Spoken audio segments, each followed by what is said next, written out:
Har Har Mahadev viewers, Shravan મહિનામાં મંડે હોય ને તો બધા જ જળાભિષેક કરવા જાય અને એક સ્પેશિયલ પાન ભગવાનને ચડાવે છે. ઈ છે બીલીપત્ર.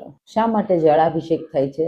વાય ઇઝ ઇટ ઇમ્પોર્ટન્ટ અને why only on a Monday? Tell us please.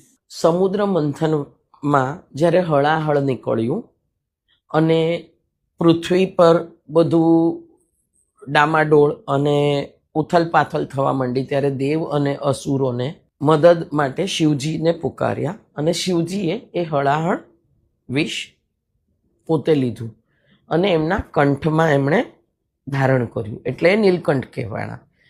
હવે ત્યાર પછી શિવજીનું શરીર પણ એ હળાહળ એટલું બધું વિષધારી હતું કે શિવજી પણ એકદમ તપવા માંડ્યા, એમને પણ એકદમ ગરમી નહીં, એટલે બધા દેવોએ, ઋષિઓએ, દાનવો શીખે એમની ઉપર જળનો અભિષેક, દૂધનો, પંચામૃતનો આ બધા અભિષેક કર્યા, એટલે શિવજીને શાંત કર્યા અને એમની જે શરીરની જે એમની ગરમી એ શાંત કરવા માટે.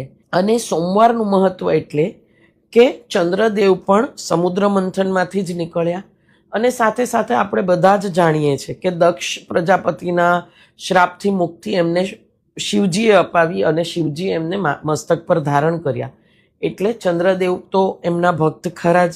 અને ચંદ્રદેવનો વાર એટલે સોમવાર, તો સોમવારે જળાભિષેક કરવાનું મહત્વ ખાસ આ જ છે.